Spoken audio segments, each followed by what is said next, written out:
I'm here with Arthur Parsons, and we are talking about LEGO DC Super Villains this time around, which is exciting. And since the focus is on the villains, there's a large implication that even though they're villains, there's going to be a heroic part they play. Is there anything you can say about that? Yeah. The problem is the Legion of Doom are probably the least heroic people on Earth One. I was going to say the planet on Earth One.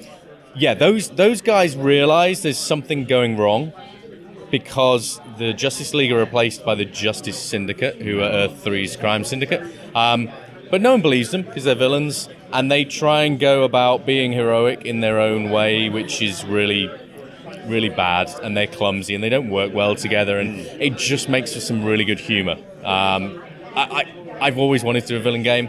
Lego Batman 1 had villain levels. That's 10 years ago. Yeah. And for 10 years, we've wanted to make a villain game. And finally, we got to make a villain game with the best cast of villains. DC has the best villains. Absolutely.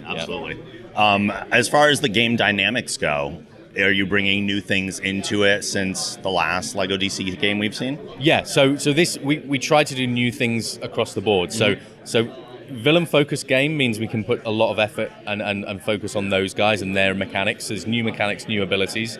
The most exciting thing is that up front, you get to make your own villain. So that villain you can make with any kind of combination of anything. So you can change their appearance, you can change their powers, and then you can customize that character, put them right in the story, and they're alongside the Legion of Doom. And they're there throughout the story, but they upgrade and they become a pivotal part of the story. Nice.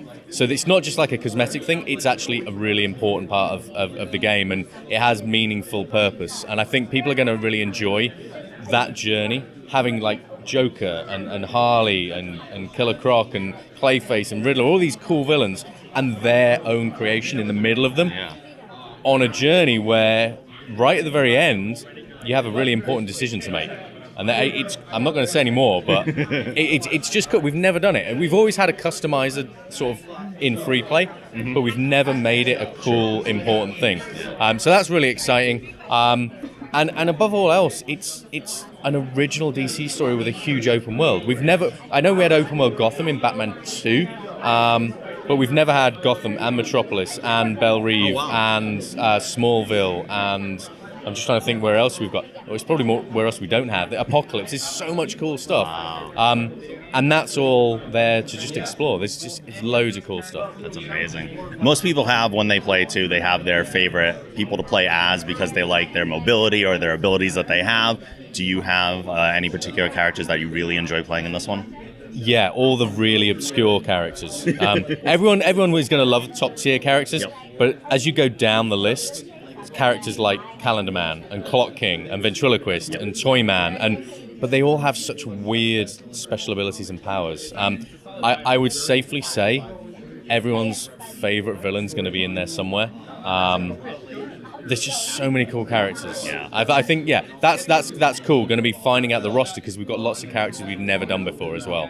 So I look forward to it. Lego DC Super Villains coming soon.